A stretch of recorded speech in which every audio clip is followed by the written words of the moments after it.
আসসালামু আলাইকুম প্রিয় দর্শক, কেমন আছেন সবাই? আপনাদের সাথে আছি আমি ডাক্তার আরমান ইসলাম। তো বরাবরই তো আমি আমার চ্যানেলটিতে যৌন স্বাস্থ্য বিষয়ক টিপস দিই। তো আজকের ভিডিওটিতে কথা বলবো হলো দ্রুত বীর্যপাত নিয়ে পুরুষের যত রকম প্রশ্ন আছে সেই প্রশ্নগুলোর উত্তর দেবো ইনশাআল্লাহ তাআলা। তো প্রিয় দর্শক, দ্রুত বীর্যপাত কখন আমরা চিকিৎসকেরা বলবো? যেমন ধরুন, একজন পুরুষ তার পার্টনারের কাছে যখন সেক্স করতে যায়, অর্থাৎ একদম শুরুতে পেনিস যখন ভেজানেতে প্রবেশ করায় এবং সঙ্গে সঙ্গে অর্থাৎ 1 মিনিটের মধ্যে যদি কারোর বীর্যপাতটা হয়ে যায়, তখন তাকে আমরা দ্রুত বীর্যপাত বা প্রিম্যাচুর ইজাকুলেশন বলবো। অথবা কোনো পুরুষ সেক্স করার আগেই অর্থাৎ পার্টনারের সাথে ফোরপ্লে করতেছে, করতে করতে সেক্স শুরুই করেনি, তার আগেই তার ইজাকুলেশন হয়ে গেল, তখন তাকে আমরা এই প্রিম্যাচুর ইজাকুলেশন বা দ্রুত বীর্যপাত বলবো। এখন প্রিয় দর্শক, এই প্রিম্যাচুর ইজাকুলেশন বা দ্রুত বীর্যপাত কখন এটা ডিসঅর্ডার, এটা আপনাকে বুঝতে হবে। যখন প্রতিবার সেক্স করার সময় যদি 1 মিনিটের মধ্যে বীর্যপাত দেখা যায়, অথবা ফোরপ্লে করার সঙ্গে সঙ্গে যদি কারোর বীর্যপাত দেখা যায় এবং এটি কন্টিনিউ 6 মাস চলতে থাকে, তখন তাকে আমরা ডিসঅর্ডার বলবো। তখন তাকে আমরা বলবো যে আপনার চিকিৎসা প্রয়োজন। তো আমাদের মাঝে ভুল ধারণা থাকার কারণে কিন্তু কিছু সমস্যা তৈরি হয়। সেই সমস্যাগুলো কীরকম আমি ডিটেলস আলোচনা করব, ভিডিওটি না টেনে খুব মনোযোগ সহকারে দেখুন, ইনশাআল্লাহ তাআলা অবশ্যই উপকৃত হবেন। যেমন ধরুন, আপনি অনেক স্ট্রেসের মধ্যে আছেন, অর্থাৎ খুব মানসিক চাপের মধ্যে আছেন। আজকে সেক্স করতে গেছেন, দেখবেন যে আপনার দ্রুত বীর্যপাত হয়ে যাচ্ছে। তার মানে কি দাঁড়ায়? আপনি কি রোগী? আপনি রোগী না, মানসিক চাপের কারণে এরকম হচ্ছে। অথবা যেমন ধরুন, আপনি আজকে আপনার স্ত্রীর সাথে সেক্স করবেন, এ নিয়ে অনেক এক্সাইটমেন্ট হয়ে আছেন। এই অতিরিক্ত উত্তেজনার কারণে কিন্তু আপনার এই দ্রুত বীর্যপাতের মতো সমস্যা হতে পারে।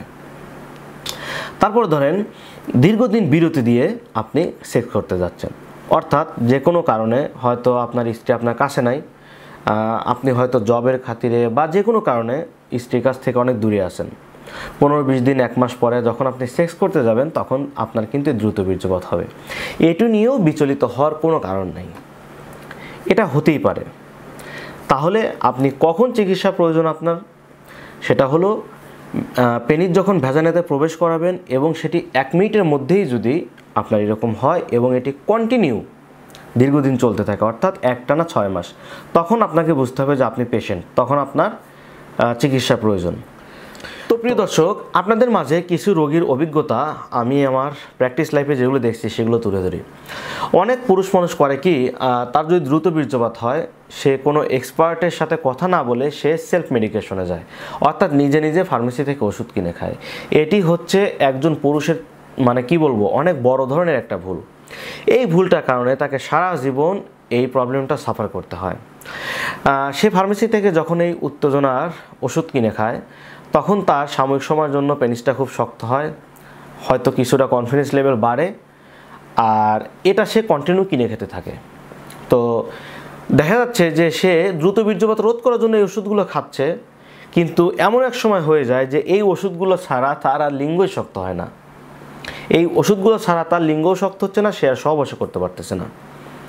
এই কাজটি করা যাবে না। এই ওষুধের অনেক রকম পার্শ্ব প্রতিক্রিয়া আছে, যেটা চিকিৎসকের পরামর্শ ছাড়া কখনোই আপনাকে এই চিকিৎসা গ্রহণ করা যাবেই না। কারণ শতকরা 90% কিন্তু এই দ্রুত বীর্যপাত বা প্রিম্যাচুর ইজাকুলেশন হয় হলো সাইকোলজিক্যাল কারণে। তাহলে একজন এক্সপার্টের সাথে কথা না বলে, এক্সপার্টের পরামর্শ না নিয়ে যখন আপনি সেলফ মেডিকেশনে যাচ্ছেন, তখন কিন্তু আপনার দ্রুত বীর্যপাত তো ভালো হচ্ছেই না, তখন আপনার কি বলবো, এমন এক প্রবলেমের মধ্যে আপনি নিজেকে জড়িয়ে ফেলছেন যেটার থেকে পরিত্রাণ পাওয়ার মতো কোনো উপায়ও পাচ্ছেন না। এই জন্য দ্রুত বীর্যপাত সম্পর্কে আপনার আগে সঠিক ধারণা রাখতে হবে, চিকিৎসকের পরামর্শ নিতে হবে। একজন এক্সপার্ট যখন আপনার সাথে 10 মিনিট কথা বলবে, তখন সে বুঝে ফেলতে পারবে যে আপনার আসলে প্রবলেমটা কোথায়।